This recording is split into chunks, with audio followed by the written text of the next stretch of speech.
नमस्कार. चर्चा विश्व या कार्यक्रमाच्या आजच्या या पहिल्या पुष्पामध्ये मी प्राध्यापक विराज महाजन आपलं सहर्ष स्वागत करतो. आज आपण कोकणातील जन आशीर्वाद यात्रेच्या संदर्भामध्ये चर्चा करणार आहोत. ही आशीर्वाद यात्रा संपूर्ण महाराष्ट्रातच नाही तर देशभरामध्ये गाजली. एका विशेष अर्थाने गाजली. एका केंद्रीय मंत्र्याला अटक होण्याचा महाराष्ट्रातील हा पहिला प्रसंग होता. आणि मग या घटनेतले नेमके राजकीय अन्वयार्थ कोणत्या पद्धतीचे आहेत, त्याचे परिणाम नेमके कशा पद्धतीचे होतील, याची चर्चा आज आपण या 10-15 मिनिटांच्या चर्चेमध्ये करणार आहोत. मुळातच नारायण राणे हा विषय म्हटलं किंवा हे नाव म्हटलं तर ते वादग्रस्त अशा पद्धतीचं आहे.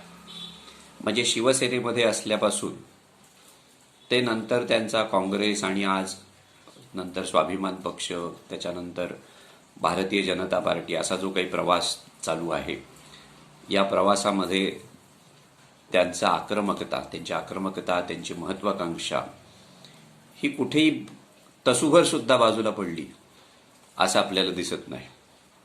आणि हेच त्यांच्या नेतृत्वाचं खरं लक्षण आहे असं म्हणावं लागेल.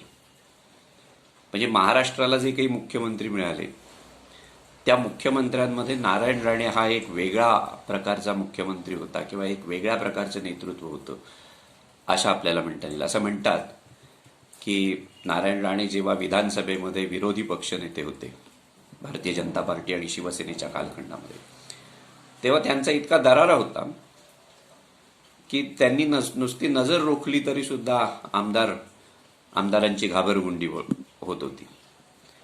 आणि तेच चित्र आपल्याला थोड्याफार फरकानं का होईना पण कार्यकर्त्यांच्या बाबतीमध्ये सुद्धा दिसतं. म्हणजे मीडिया जे बातम्या चालवत होतं त्याच्यामध्ये एक बातमी अशी होती की एका ठिकाणी शिवसैनिक घोषणा देत असताना नारायण राणेंनी आपली गाडी हळू केली आणि नजर रोखून बघितलं तर शिवसैनिकांची पळापळ चाललेली होती.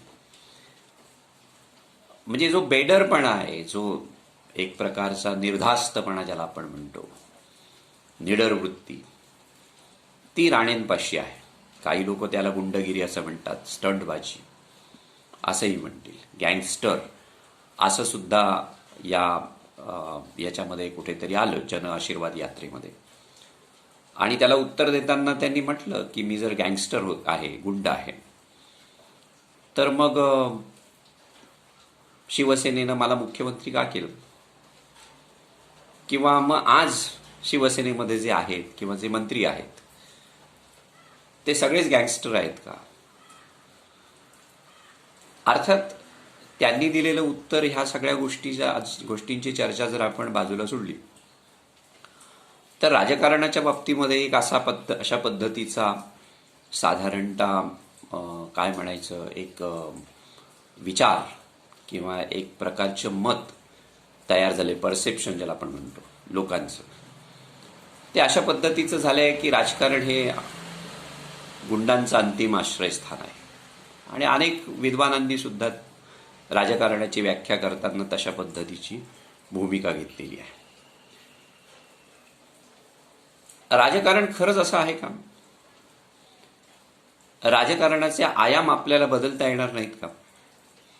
किंवा राजकारणाकडे बघण्याची जी काही दृष्टी आहे ही दृष्टी आपण बदलू शकणार नाही का? या गोष्टी चर्चेच्या अनुषंगानं पुढे पुढे येत राहतील जसजसे आपण वेगवेगळ्या विषयांवरती चर्चा करत जाऊ. तर त्या पद्धतीने आज आपण जन आशीर्वाद यात्रेच्या संदर्भामध्ये बोलणार आहोत. ही जी जन आशीर्वाद यात्रा जी आहे ती पंतप्रधान नरेंद्र मोदींनी तमाम मंत्रिमंडळातल्या नव्या सगळे जे काही मंत्री होते त्यांना एक आदेश दिला आणि आपापल्या मतदारसंघामध्ये जाऊन तुम्ही जनतेचा आशीर्वाद घ्या, लोकांच्या आशा आकांक्षा ज्या काही आहेत सरकारबद्दल त्या जाणून घ्या, सरकारी योजना ज्या आहेत, सरकारनं केलेलं जे काही काम आहे ते काम लोकांपर्यंत पोहोचवा, या एका हेतूनं जन आशीर्वाद यात्रा सुरू झाली. महाराष्ट्रामध्ये जन आशीर्वाद यात्रा 4 मंत्र्यांची आहे, चालू आहे. काही ठिकाणी चालू आहे, काही ठिकाणी संपली. त्यातली भागवत कराडांची यात्रा थोडीशी सुरुवातीला माध्यमांमध्ये झळकली आणि त्यानंतर सगळा जो माध्यमांचा स्पेस ज्याला आपण म्हणतो तो स्पेस नारायण राणेंनी व्यापला. जसजशी नारायण राणेंची यात्रा सुरू झाली तसतशी माध्यमांची सुद्धा जागा नारायण राणेंनी व्यापायला सुरुवात केली. नारायण राणेंच्या बातम्या माध्यमांमध्ये येण्यापूर्वी माध्यमांची ही स्पेस तालिबाननं व्यापलेली होती. म्हणजे एका अर्थानं आपण नारायण राणे आणि दुसऱ्या अर्थानं म्हणजे एका अर्थानं शिवसेना आणि दुसऱ्या अर्थानं भारतीय जनता पार्टी या दोघांनाही धन्यवाद दिले पाहिजेत की त्यांनी आपल्या देशाच्या किंवा महाराष्ट्राच्या राजकारणाच्या संदर्भामध्ये काहीतरी लोकांसमोर नवीन आणण्याचा प्रयत्न केला या दृष्टिकोनातून. म्हणजे मला सांगायचा मुद्दा एवढाच होता की ही जी यात्रा होती ही यात्रा गाजली, अगदी सुरुवातीपासून गाजली. याचं एक उत्तम उदाहरण म्हणजे ठाण्यात आपल्या वसईतलं सांगता येईल आपल्याला की वसईमध्ये हितेंद्र ठाकूर यांची भेट राणेंनी घेतली. ते भारतीय जनता पार्टीचे नाहीत. तिथले कार्यकर्ते सांगत होते की तुम्ही जाऊ नका त्यांना भेटायला, तरी सुद्धा राणे तिथे गेले. भारतीय जनता पार्टीच्या कार्यकर्त्यांनी त्यांच्या विरोधामध्ये घोषणा दिल्या. हे सगळं टीव्हीवरती येत होतं. राजकारणाच्या काही म्हणजे त्या तडजोडी असतात आणि त्या तडजोडीमध्ये सगळ्या गोष्टी राजकारणामध्ये सत्ता मिळवण्यासाठी सगळ्या गोष्टी क्षम्य असतात आणि त्या जर आपण मान्य केलं, ते जर मान्य केलं तत्व, तर राणेंनी त्यांना भेटणं ह्याच्यामध्ये काही गैर आहे अशातला भाग नाही. आणि ते जर गैर मानायचं असेल तर मग देवेंद्र फडणवीसांनी मुख्यमंत्र्यांची भेट घेणं सुद्धा गैर आहे की ज्या मुख्यमंत्र्यांनी एक काळ असा होता 2 वर्षापूर्वी की त्यांचे फोन नाकारले होते युतीच्या संदर्भामध्ये. त्यांनी सुद्धा बैठक घेतली. काय बंद दाराआड चर्चा झाली, काय झाली काय नाही कोणाला माहीत नाही. कारण बंद दाराआडची जी चर्चा जी आहे ती 2019 नंतर फार व्हायला लागलेली. म्हणजे या बंद दाराच्या आड नेमकं होतं काय हे टीव्ही समोर किंवा माध्यमांसमोर कधीच येत नाही. हा एक महत्वाचा भाग आहे. दुसरा मुद्दा या संदर्भामध्ये आहे चर्चेचा, तो म्हणजे नारायण राणेंना अटक होणं संगमेश्वरमध्ये. याच्या मागे काही राजकीय कारस्थान आहे का?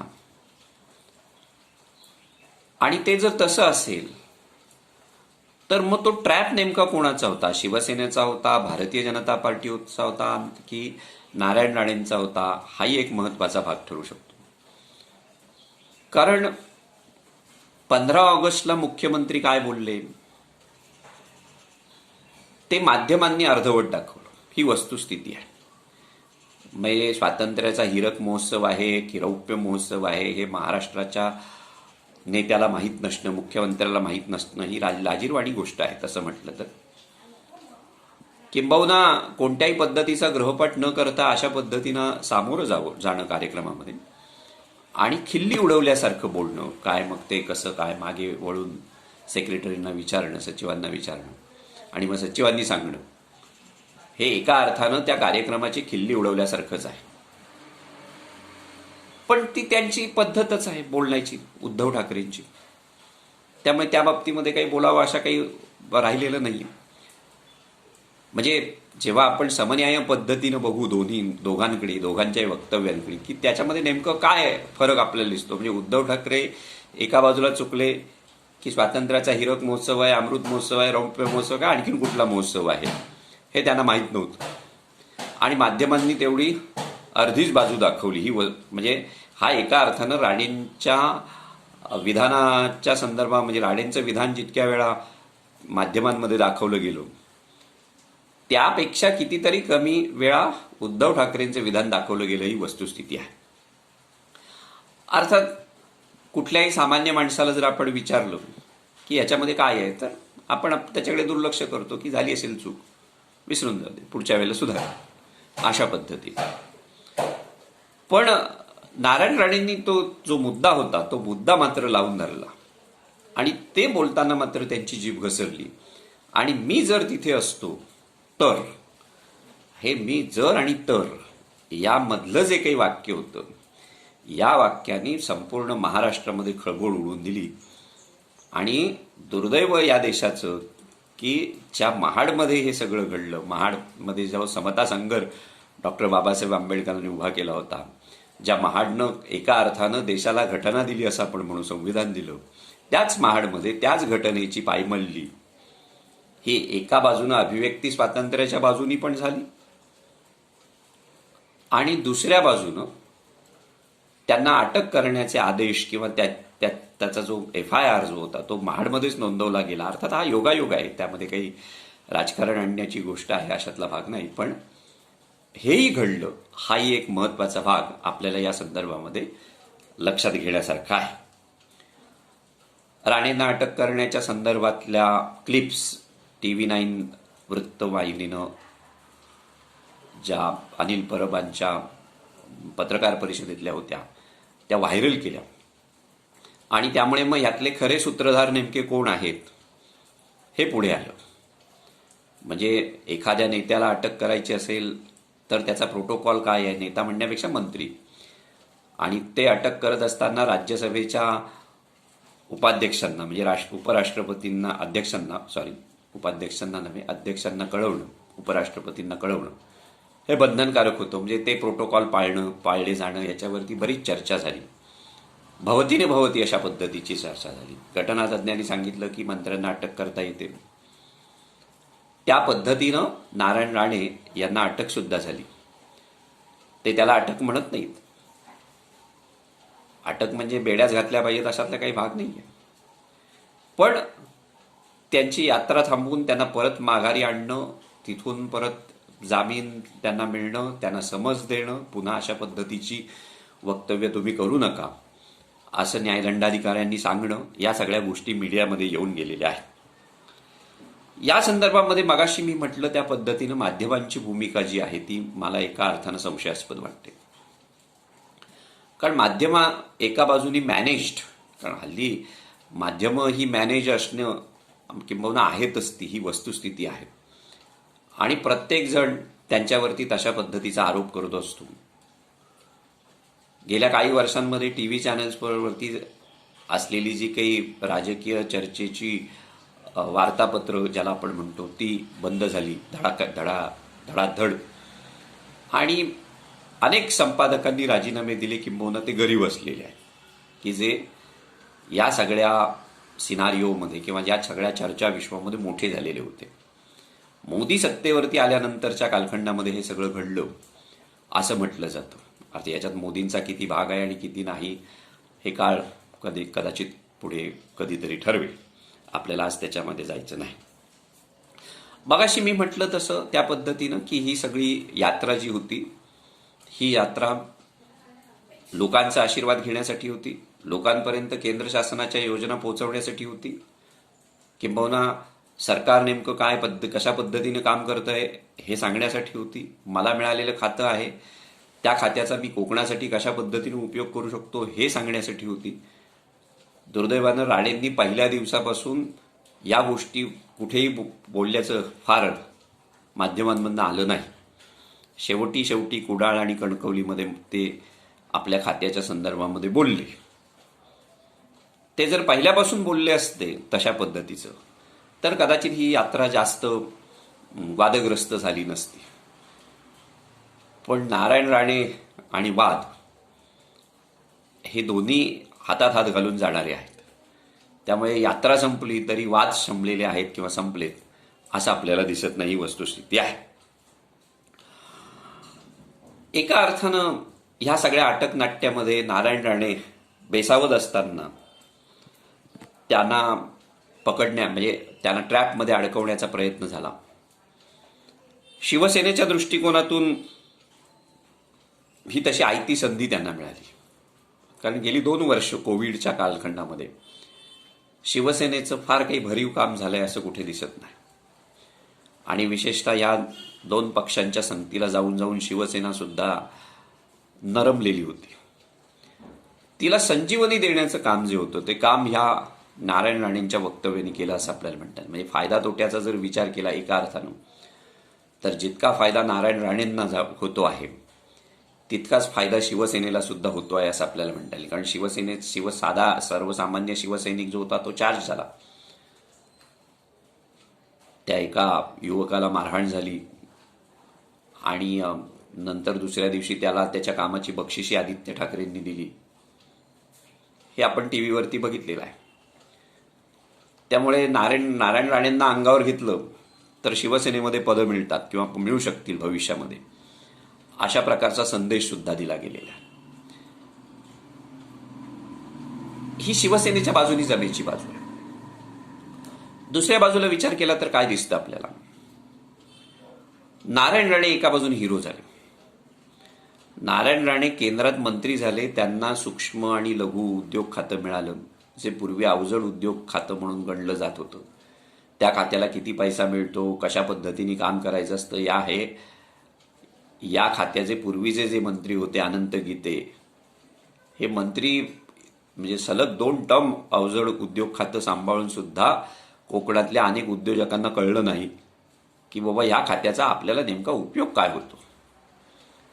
नारायण राणे आल्यानंतर किमान ते कळेल अशी अपेक्षा होती, पण ते काही झालं नाही. हा सगळ्यात महत्त्वाचा भाग आहे.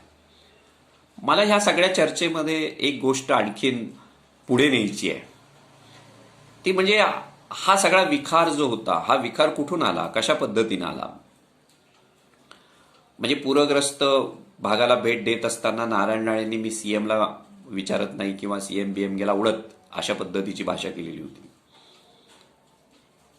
ते त्यांच्या एकंदर अंगभूत म्हणजे काय म्हणायचं वैशिष्ट्य आहे की दुसऱ्याला किंमत न देणं.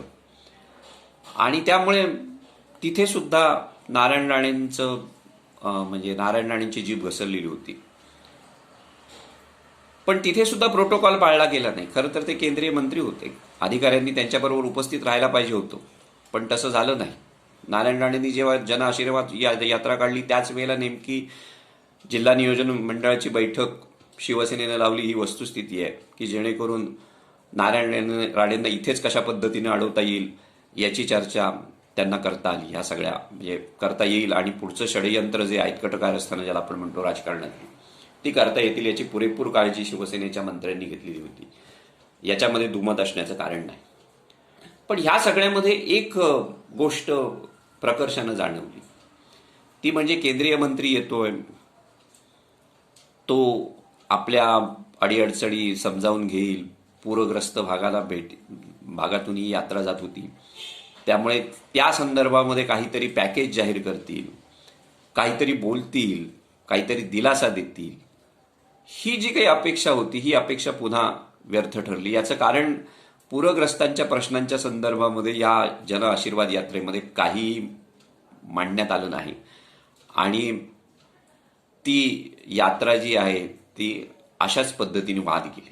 हा एक त्यातला महत्त्वाचा भाग आहे. म्हणजे पूरग्रस्तांचे प्रश्न, दरडग्रस्तांचे प्रश्न, मृतांचे प्रश्न, त्यांना मिळालेली नुकसान भरपाई, त्या संदर्भामधला आवाज उठवणं, या सगळ्या ज्या काही गोष्टी होत्या, या गोष्टी तशाच राहून गेल्या. हा एक त्यातला महत्त्वाचा भाग आहे असं आपल्याला म्हणता येईल. बरं, ह्या सगळ्या प्रकरणावरती भारतीय जनता पार्टीची भूमिका काय होती? म्हणजे भारतीय जनता पार्टीनं, विशेषतः देवेंद्र फडणवीसांनी जेव्हा नारायण राणेंना अटक करणार असं माध्यमातून वृत्त यायला सुरुवात झाली, तेव्हा दिलेली जी प्रतिक्रिया होती ती बोलकी होती की आम्ही नारायण राणेंचं समर्थन करणार नाही, त्यांच्या विधानांचं समर्थन करणार नाही, पण भारतीय जनता पार्टी त्यांच्या मागे सक्षमपणे उभी राहील असं देवेंद्र फडणवीस म्हणाले.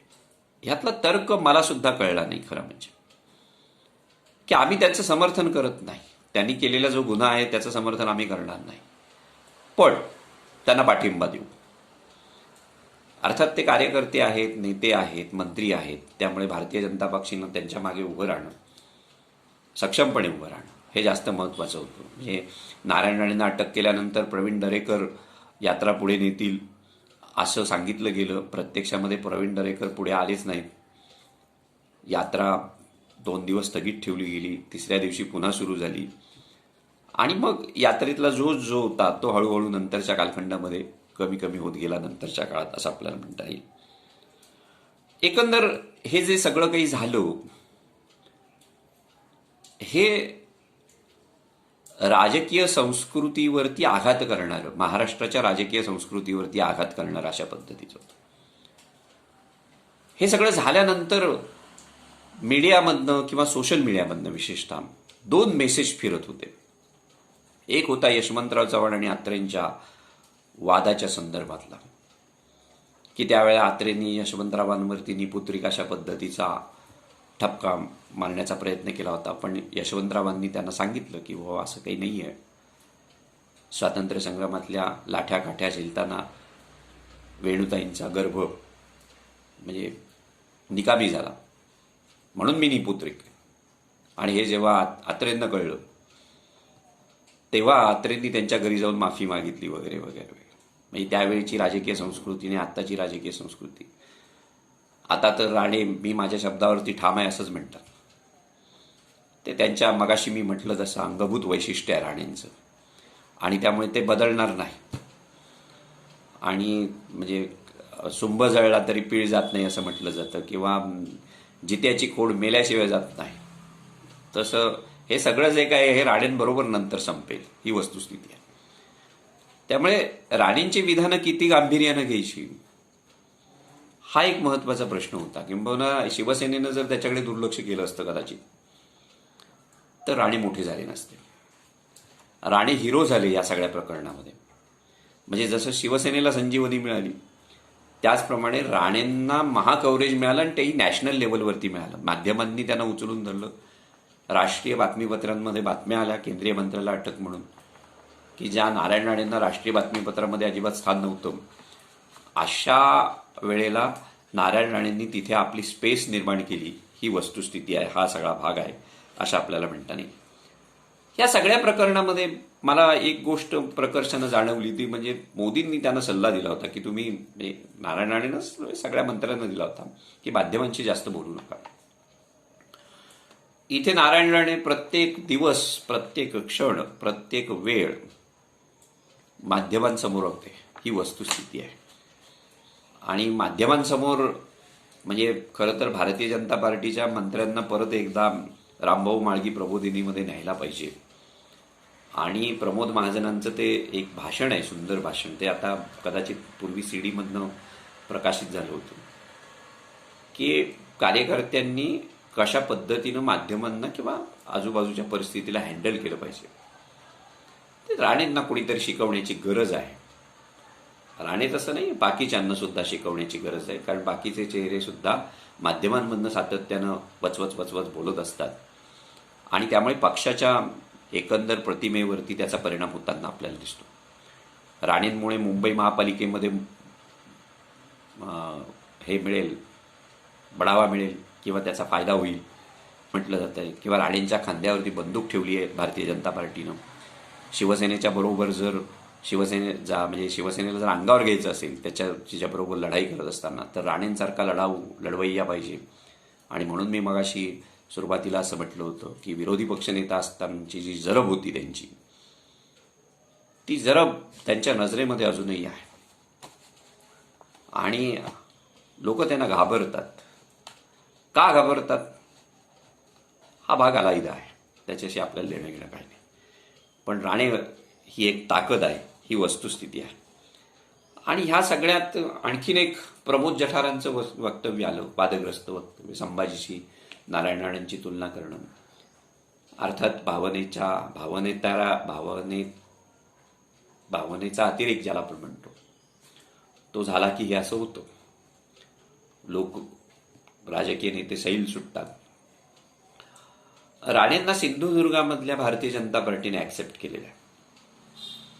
रत्नागिरी, पालघर, ठाणे, वसई वगैरे हे जे काही भाग आहेत, रायगड वगैरे, इथे राणेंना किती ऍक्सेप्ट केलं जाईल हाही मोठा प्रश्न आहे. नारायण राणेंचा स्पेस राजकारणातला जो आहे तो कणकवली, कुडाळ किंवा सिंधुदुर्ग एवढ्यापुरताच मर्यादित आहे. आणि त्या मर्यादा जर त्यांच्या लक्षात घेतल्या, कारण शिवसेना सोडल्यानंतर 12 आमदार त्यांच्याबरोबर गेले होते, त्यातले काही निवडून आले, काही नंतर म्हणजे अज्ञातवासात गेले. राणेंनी त्यांना सोडलं. राणेंच्या ते बरोबर आहेत किंवा नाही हा या चर्चेचा भाग नाही. पण राणे एकांडी शिलेदाराप्रमाणे त्यांची वाटचाल सुरू आहे आणि त्यांनाही भारतीय जनता पार्टी ही राणेंची गरज होती. आणि राणे हे भाजपची गरज बनलेली आहे. ह्या दोघांमधनं हे एक वेगळं नवीन अजब असं रसायन महाराष्ट्राला मिळालं आहे असं आपल्याला म्हणता येईल. मला विशेषत्वानं ह्या सगळ्या गोष्टीमध्ये आणखीन एक गोष्ट सांगायची आहे की कोकणातली राजकीय इच्छाशक्ती ज्याला आपण म्हणतो ती नेमकी कशा पद्धतीची आहे. रायगड, रत्नागिरी, सिंधुदुर्ग आणि ठाणे, त्यापैकी ठाणे आणि रायगड हे जिल्हे मुंबईला सलग असल्यामुळे बरेचसे तिथलं राजकीय नेतृत्व हे मुंबईच्या कच्छपी लागलेलं आपल्याला दिसतं. रत्नागिरी आणि सिंधुदुर्ग हे दोन जिल्हे मात्र थोडेसे एकारलेले अशा पद्धतीचे आपल्याला दिसतात. एका अर्थानं जर कोकणाच्या प्रश्नांच्या बाबतीमध्ये बोलायचं झालं तर अनेक प्रश्न आहेत. पूरग्रस्तांचा अलीकडच्या काळातला प्रश्न आहे, त्यांचं पुनर्वसन करायचं कसं करायचं हा मोठा प्रश्न आहे. मुंबई गोवा हायवे हा गेली 10-12 वर्ष झाली खडून ठेवलेला आहे, तो पूर्णत्वाकडे जात नाहीये. कोकणामध्ये कारखानदारी वाढत नाहीये, बेरोजगारी आहे, स्थलांतरितांचा मोठा प्रश्न आहे. कोकणातला माणूस मुंबईत जातो आणि मनी ऑर्डर इकॉनॉमी असं एकंदर कोकणची अवस्था आहे. आंबा आणि काजू किंवा सुपारीसारखी उत्पादनं इथे घेतली जातात, पण त्यांच्या सहकारी सोसायट्या निर्माण झाल्यात आणि त्यांनी कुठेतरी आपले भाव ठरवलेत आणि त्यामुळे आंबा उत्पादकांचा, सुपारी उत्पादकांचा किंवा काजू उत्पादकांचा लाभ होतोय असं काही कुठे दिसत नाही. गेले काही वर्ष काजू उत्पादकांना मिळणारा जो मोबदला आहे काजूच्या बीच्या मोबदल्यामध्ये तो इतका कमी कमी होत गेलेला आहे की तिकडे त्याचं लक्षच कोणी देत नाही. म्हणजे कोकण कृषी विद्यापीठानं काजूचं उत्पादन जे आहे ते किलो मागे 135 रुपये पर्यंत अधोरेखित केलेला आहे आणि प्रत्यक्षात काजू बीला बाजारात मिळणारा भाव जो आहे तो 105 ते 115च्या दरम्यान आहे. म्हणजे काजू उत्पादक सुद्धा घाट्यात जातो आहे. ब्राझीलची बी बाजारामध्ये येते, परदेशी बी काजू बी बाजारामध्ये येते आणि मग इथली बी जी आहे काजू बी स्थानिक जी आहे ती त्या तोडीस तोड उतरत नाही. आंब्याचंही तसंच आहे. हे जे सगळे प्रश्न आहेत या प्रश्नांच्या अनुषंगानं काहीतरी चर्चा होणं हे अपेक्षित आहे. कोकणामध्ये ह्या प्रश्नांच्या बाबतीमध्ये चर्चा होत नाही. स्वतंत्र वैधानिक विकास मंडळाची चर्चा अलीकडे थंड पडलेली आहे. मधूनच कुणीतरी एखादा स्वतंत्र कोकण राज्य मिळालं पाहिजे असं म्हणतो, पण ते मिळत नाही. स्वतंत्र कोकणासाठी एक विद्यापीठ असलं पाहिजे, कारण मुंबई विद्यापीठाचे 3-13 वाजलेले आहेत ही वस्तुस्थिती आहे. आणि असं असताना सुद्धा शिक्षण मंत्री या रत्नागिरीचा लाभलेला असून सुद्धा कोकणासाठी काहीही शैक्षणिक नवीन असं भर त्यामध्ये पडत नाही. ही लाजिरवाणी गोष्ट आहे. हे विदर्भामध्ये घडलं असतं तर विदर्भाच्या प्रश्नावरती विदर्भातले सगळे आमदार पक्ष विसरून एकत्र येतात. हे कितीतरी वेळा आपण बघितलंय विधानसभेमध्ये. कोकणातले किती आमदार एकत्र येतात, किती आमदार नारायण राणेंच्या मागे उभे राहू शकते. मी नारायण राणेंचं नाव एवढ्यासाठीच घेतो की नारायण राणे हे नाव जे आहे ते सर्वत्र सर्वव्यापी अशा पद्धतीचं झालेलं आहे. अन्यथा बाकीचे सगळे जे काही लोकप्रतिनिधी आहेत रत्नागिरी, रायगड किंवा सिंधुदुर्ग जिल्ह्यातले, यांनी आपापले शुभे सांभाळलेले आहेत आणि ते आपापले शुभे सांभाळण्यातच व्यग्र राहतात. त्यांना आपल्या मतदारसंघाच्या बाहेर जावं आणि कोकण म्हणून आपण काहीतरी नवीन उभं करावं, आपलं नेतृत्व एस्टॅब्लिश करावं असं वाटत नाही. किंबहुना तशा पद्धतीची राजकीय इच्छाशक्ती नाही आणि त्यामुळे कोकणातले लोकप्रतिनिधी एकत्र येत नाहीत. विधानसभेमध्ये कोकणाचा एक वेगळा असा आवाज उमटत नाही, वेगळा असं प्रतिबिंब उमटत नाही. ते उमटवण्याची ताकद जर कुठल्या नेत्यामध्ये असेल आज घडीला तर ती फक्त आणि फक्त नारायण राणे या एकाच व्यक्तीकडे आहे असं म्हणावं लागेल. आज मी इथे थांबेन. अनेक लोक त्याच्यावरती कदाचित टीकाही करतील की नारायण राणेंना एवढं हिरो करण्याचं कारण काय, पण ती जी क्षमता आहे नेतृत्वाची ती त्यांच्यापाशी आहे. फक्त ते संयम पाळत नाहीत, हा सगळ्यात मोठा दोष त्यांच्या नेतृत्वाचा आहे. संयम हा जर गुण नारायण राणेंकडे आला तर कदाचित ते सगळ्यांना बरोबर घेऊन जाऊ शकतील. हा एक महत्त्वाचा भाग मला या निमित्तानं अधोरेखित करावासा वाटतो. आज आपण इथेच थांबू. धन्यवाद.